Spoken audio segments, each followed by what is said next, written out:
Bismillahirrahmanirrahim. Assalamualaikum warahmatullahi wabarakatuh.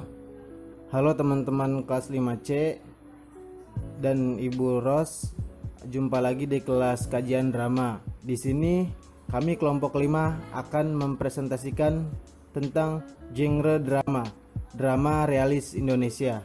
Sebelum lanjut kepada pembahasan, izinkan saya sebagai moderator atau MC untuk memperkenalkan anggota dari kelompok 5 ini. Yang pertama yaitu Husnul Khotimah dengan NIM akhir 075.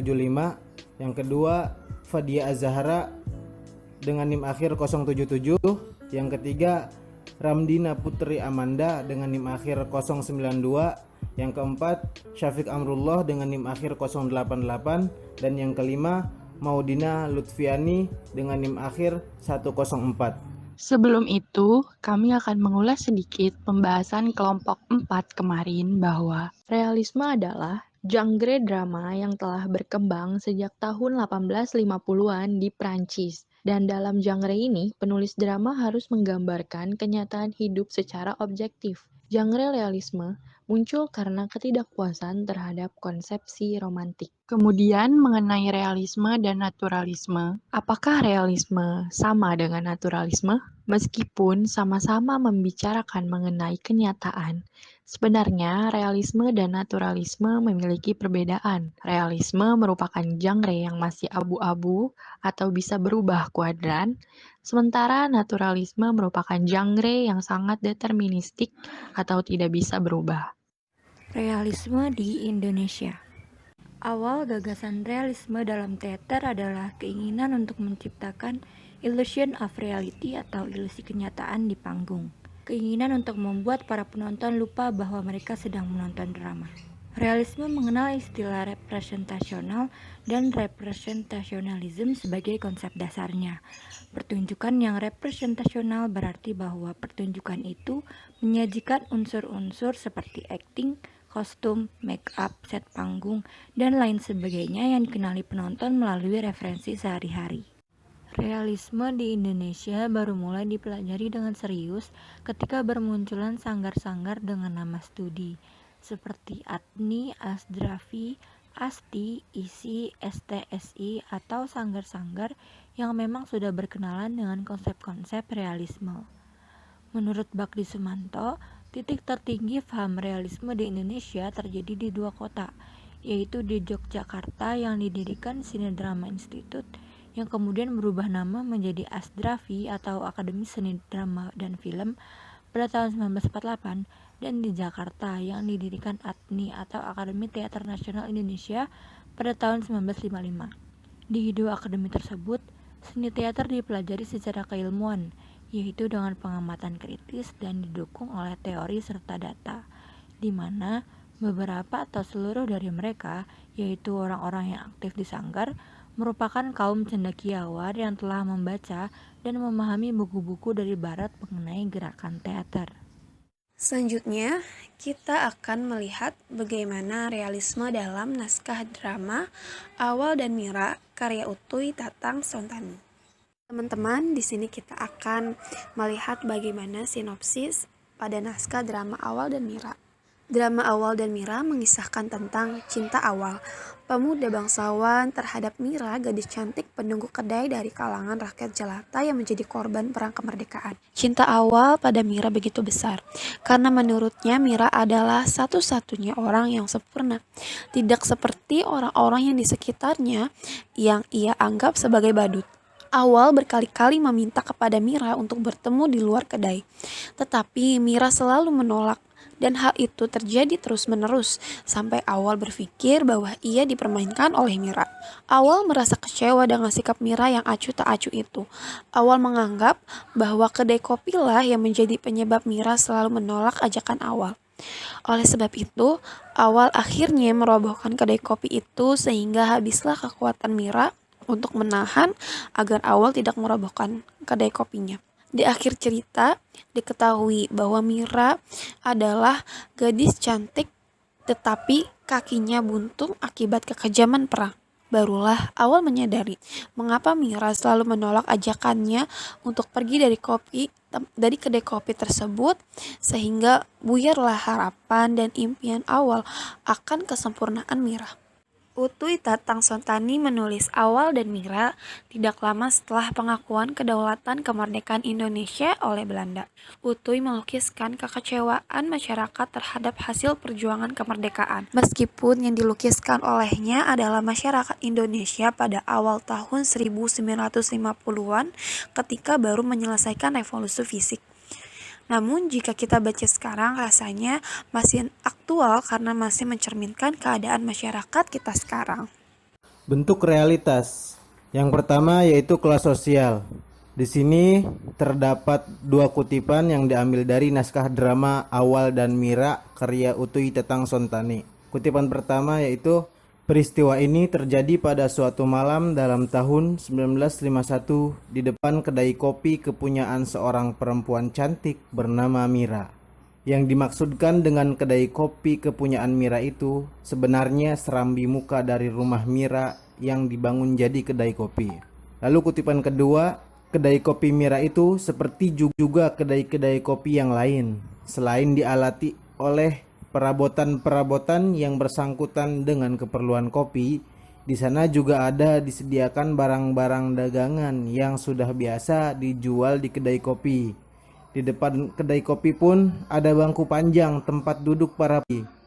Dan antara ruangan kedai dan bangku panjang itu teralang oleh meja dan rak dagangan setinggi dada. Ketika melihat dua kutipan prolog di atas, kita sudah bisa membayangkan pelukisan yang diberikan oleh pengarang.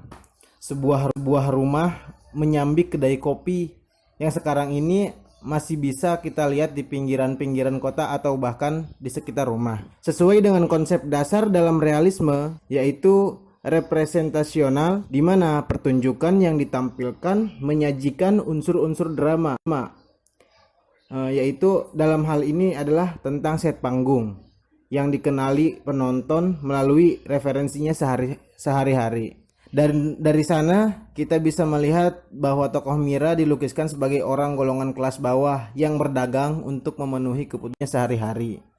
Selanjutnya masih tentang kelas sosial, ada satu kutipan yang diambil dari naskah drama Awal dan Mira karya Utuy Tatang Sontani yang berbunyi, "Dia orang terpelajar," kata Ibu Mira. "Terpelajar apanya?" bantah si Putih, yang nyata kelihatannya seperti orang tidak waras otak. Tapi ya, di zaman sekarang memang tidak sedikit orang yang tidak waras otak. Dia tentu berasal dari golongan menak, ya Bu. Menurut kata orang, jawab Ibu Mira. Orang tuanya itu bukan sembarang orang, tapi sekarang dia hidup sendirian. Tokoh Awal dilukiskan sebagai orang golongan kelas atas yang terpelajar, seperti yang terlihat pada kutipan di samping yang tadi disebutkan. Baik dulu maupun sekarang, kelas sosial tidak bisa dipisahkan dari kehidupan masyarakat sehari-hari. Yang kedua ada trauma pasca perang. Terdapat kutipan yang diambil dari naskah Awal dan Mira karya Utuy Tatang Sontani. Apa arti golongan atas di zaman edan seperti sekarang ini? Sangka ibu perempuan yang tadi berpidato di radio itu dari golongan atas. Perempuan berbicara asal berbunyi. Orang-orang semacam itulah yang menguasai masyarakat kita sekarang. Orang-orang yang maunya mengatasi orang lain dengan bicara terus bicara. Tak tahu jiwanya sendiri kering dangkal. Dunianya sendiri sempit. Lebih sempit dari ini, kedai kopi. Utuy Tatang Sontani adalah salah seorang pejuang kemerdekaan yang merekam jejak-jejak kekejaman kolonialisme melalui pencitraan fiksi naskah drama. Dalam teks tersebut terlihat bahwa tokoh Awal di sini memiliki salah satu rasa trauma pasca perang, yaitu dia tidak lagi mau percaya dengan perkataan orang. Kemerdekaan yang terjadi nyatanya tidak memberikan arti merdeka yang sesungguhnya kepada masyarakat Indonesia. Peperangan yang terjadi itu tidak serta-merta melepas kesengsaraan akibat penjajahan yang dirasakan masyarakat Indonesia. Bahkan banyak dari mereka yang kehilangan karena peperangan ini. baik kehilangan harta, rumah, jabatan, dan sebagainya. Seperti tokoh Mira yang kehilangan kakinya seperti yang dilihat pada kutipan di samping. "Ya, Mas," kata Mira seraya menyapu air mata di pipi. "Inilah kenyataanku. Kakiku buntung karena peperangan. Tetapi lantaran inilah, Mas, lantaran ke atas aku cantik dan ke bawah aku cacat. Selama inilah aku merupakan teka-teki. Tapi sekarang..." Melalui drama Awal dan Mira ini, Utuy memberikan kritik terhadap perang revolusi yang terjadi di Indonesia. Perang yang terjadi dalam mempertahankan NKRI ini tidak hanya dilakukan oleh pemerintah dan tentara, tapi warga sipil juga turut andil dalam berjuang. Tidak sedikit korban yang berjatuhan dan harus gugur dalam peperangan. Dan mereka yang selamat pun harus menanggung beban karena kehilangan anggota tubuh, bahkan rumah dan tempat tinggal. Naskah drama realisme lainnya. Yang pertama yaitu ada Titik-Titik Hitam karya Nasyah Yamin. Sama-sama dilatar belakangi oleh revolusi. Titik-Titik Hitam mengisahkan mengenai permasalahan yang terjadi setelah terjadinya revolusi. Permasalahan kompleks seperti persoalan moral, percintaan, nafsu, kebebasan, dan kehormatan. Yang kedua yaitu Bila Malam Bertambah Malam, karya Putu Wijaya. Mengisahkan mengenai kisah percintaan 4 orang suku Bali yang memiliki perbedaan kelas sosial. Tokoh Gusti Biang yang berkasta ksatria dengan Wayan yang berkasta sudra, dan tokoh Ngurah yang berkasta ksatria dengan Nyoman yang berkasta sudra. Dan yang terakhir ada Malam Jahanam karya Motinggo Bushe, mengisahkan mengenai kehidupan manusia yang biasa kita lihat sehari-hari. Namun dalam drama ini memperlihatkan sisi gelap atau sisi jahanamnya manusia, di samping ketulusan dan kelembutan hatinya. Terima kasih kepada teman-teman dan Ibu Ros yang telah menyimak presentasi dari kami. Mungkin cukup sekian presentasi dari kelompok kami, kelompok 5. Kurangnya mohon maaf. Wassalamualaikum warahmatullahi wabarakatuh.